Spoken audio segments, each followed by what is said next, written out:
Today's top story from the perspective of someone who's there. You are looking live. This just in. Not my beat. Mitch Tischler was there last night in Cincinnati. Of course, the co-host of the Beltway Football Podcast with JP Finley. And Mitchell, there is only one place I am legally allowed to start with you. A former offensive lineman. You better be going to the right place. Yeah, a former offensive lineman who loves breaking down the big guys. We had a thick six last night. Trent Scott is the receiver on Jaden Daniels' first career touchdown pass. Is that the greatest moment of football you have ever covered in your entire life? I mean, it's pretty close. We could just play air horns for the next 10 minutes, and I think it would accurately represent how everyone's feeling after last night's game. But on top of it, to get the thick six, to get the touchdown throw to Trent Scott, for him to catch the ball, for him to get the dance going, Allegretti, those guys all surrounding him. First big man touchdown for the Washington franchise since 1984, and the team is 5-0 in its history when an offensive lineman scores a touchdown. To me, that says this team needs to run back that play that much more often. Anthony, can you believe the stats that Mitchell just brought to our show? That's actually crazy. I expected a great answer from that. I did not. Mitch, I was unprepared for the brilliance you just brought. That is unbelievable information. I'm here for all of the big man touchdowns, and I will research stats until the sun comes up if we're talking about those guys scoring. So there's one that you did not mention that perhaps, I don't know, I guess it's a pop quiz to see if I can get you on or see if you know. I didn't do any research. This just popped across my Twitter timeline, which is really what research is in 2024. Do you know the last quarterback to have their first career touchdown pass go to a big fella, to an offensive lineman? I believe I saw it was the year 2000, but I don't know. I don't know that I know who it was. Who was it? It was J.P. Lossman in 2005 with the Bills. I'll tell you what. I really hope that Jaden Daniels has a better career than J.P. Lossman. I do as well. We'll circle back to Jaden in a second, but I actually do want to talk about the line play a little bit more. I love the way Cliff Kingsbury designs his runs, and I love the way that he uses the offensive line to manipulate what defenses want to see. Being a linebacker playing against this offense has to be hell on earth because of the ways that Cliff Kingsbury moves linemen around. On that direct snap to Brian Robinson last night, they had an unbalanced line, which I didn't even realize until I played it back on film. They're rolling they're running power left with the line and then running the ball to the right with Eckler on the first play of the game. When you watch how Cliff is both setting up his line to succeed in the pass game and utilizing them in the run game, what stands out to you? I mean, I think it speaks to how an offensive line group that doesn't have a ton of individual talent can be successful as a whole. When you get help from the coaching staff. And, you mentioned that first Eckler run. The Trent Scott touchdown is another example of it. Nick Allegretti was a false pull to the right side. And, obviously the throwback goes to the left. They run the unbalanced look. They do a lot of different things to help out this offensive line.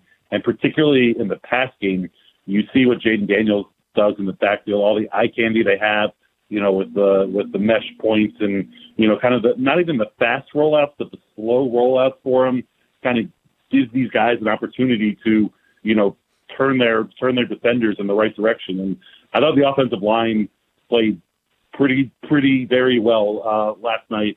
I mean, Jaden had a ton of time to throw all night.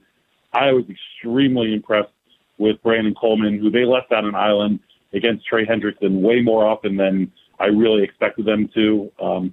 He's still splitting a little bit of time with Cornelius Lucas. I think last night was the night that you can kind of, put your pin in Brandon Coleman's going to be your starter kind of moving forward. But it wasn't just the offensive line that was kicking butt in the blocking game. You had on the Austin Eckler touchdown, Ben Sinnott, basically picked up a DB and carried him through the back of the end zone to clear the way for Eckler. And then on that last Terry touchdown, Jeremy McNichols, who's, playing for the injured Austin Eckler, steps up and just absolutely, I was saying, dirty danced the linebacker up in the air as he tried to blitz up the middle and flipped him upside down and ultimately gave Jaden the extra a couple seconds he needed to hit Terry there. It was a total team effort, and it was very impressive to watch. It was. I also thought Cosme had an unbelievable night. Like watching him just move people, the way he looks for work, I love. Like when you're a guard, sometimes one guy goes one way, one guy goes the other way around you, and then you're stuck there blocking no one. And some guys will just kind of stand there and kind of stick their hands out in case anyone runs into them. Cosme will go and just find someone to drill. And I think that attitude, Mitch, like I think week over week, the play style that Dan Quinn has talked about, we're starting to see it more and more. And a lot of it's coming from some of these younger guys or guys like Bobby or Luvu that they brought in. But to see guys like Cosme really own that as well, you see why he's the guy they gave the money to, the first in-house incumbent, if you will, to pick up an extension is Sam Cosme. And I thought last night was a beautiful example of that. Yeah, absolutely. And I love the clip that you tweeted out earlier today. I didn't notice it in the moment where Cosme kind of looked back and thought Jaden was going to be running and then realized he didn't and just kind of flopped backwards so he didn't get an illegal man downfield. I mean, the O-line, the penalties in this game were on tight ends and wide receivers, not on the O-line. They were very good. They were very, very good last night. And Allegretti, I don't know whether it's Allegretti or Biotish that fell on the fumble from Zach Ertz in the middle of the field late. That was, that's an underrated, massive play for him. And, along with, Cosme being kind of the nasty guy who does a good job of finding work, with this quick pass game that they're using, having guys with that much athleticism at that size being able to work their way downfield and keep clearing paths. And, I keep going back to Brandon Coleman because that's something that he can do that, no other tackle on this roster can do in terms of, helping out blocking downfield. It's just, the defense talks all the time about wanting to play in concert, to play together. We're seeing that happen on the offense. I mean, I'm sure you've gone through all the gaudy stats of, not in the Super Bowl era, how they had as a team had back-to-back no punts, no turnover games and, all those other things. But it's the little things that they're doing that are making that possible. Like, how do you begin to describe what you saw from him last night? Like, what's the thing that when you woke up this morning, you're like, wow, I can't believe Jaden did that last night?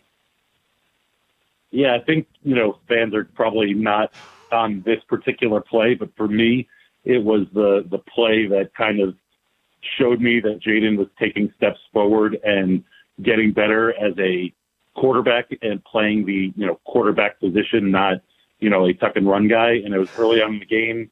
They had the 4th and 2, and Jaden, stuck back in that pocket.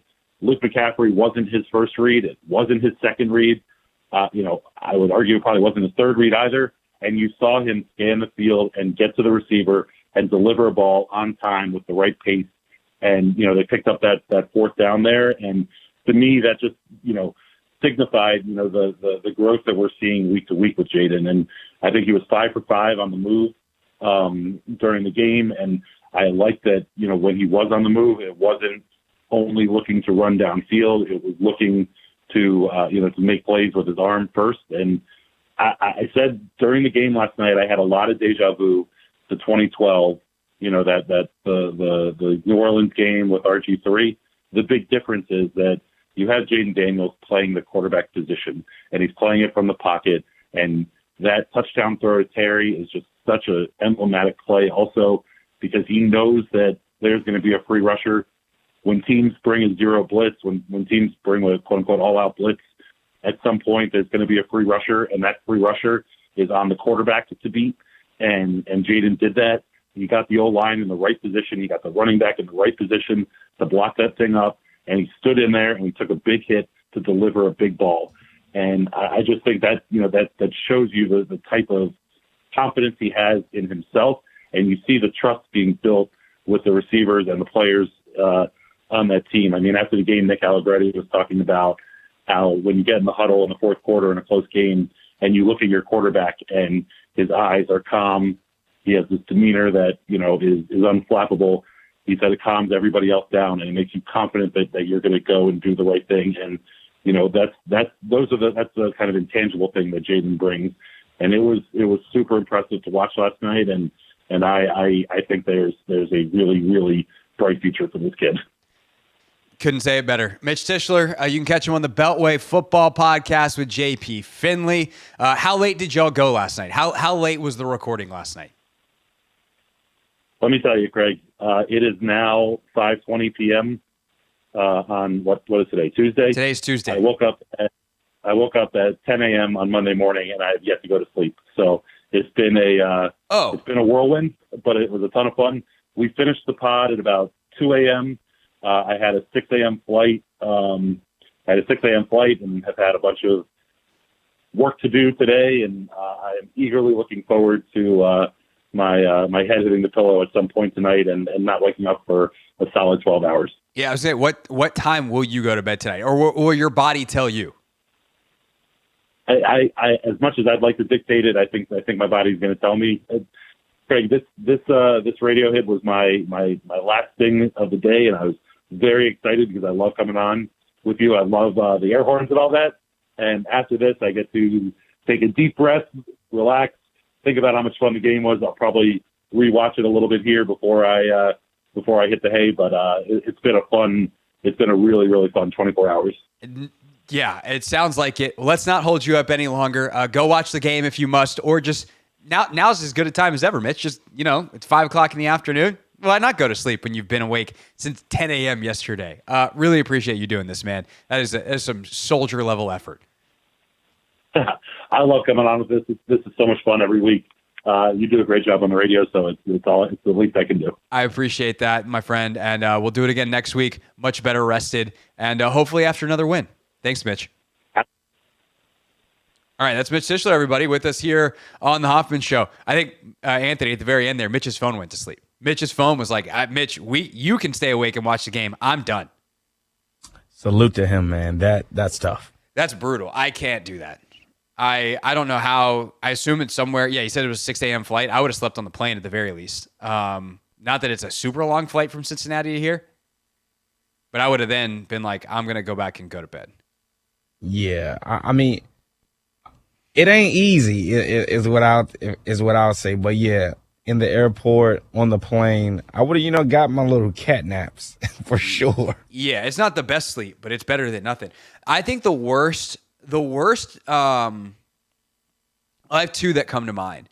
There was one game that when I was working in Dallas, we played Seattle on like a Sunday night, and Seattle is so far away from everything. Like that Pacific, I don't think people realize how far north the Northwest is unless you spent significant time there. Like it's just so much far. Like we think of like New York City as north, or even Boston as north. Seattle is so much farther north than both of those places. Like it is an uneven curve across the United States.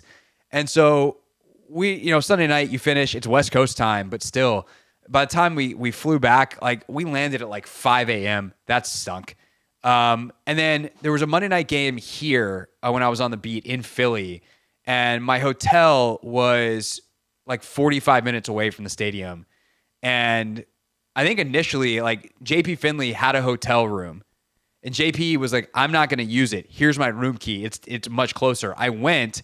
His room key didn't work, so I left and went to the hotel that I initially had, which was way far away.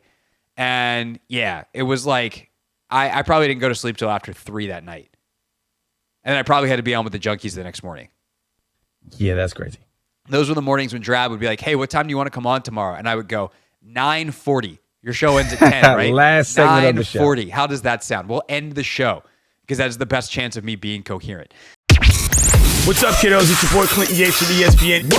It's the Hoffman Show on the Team 980. Tell your mama I said what's up.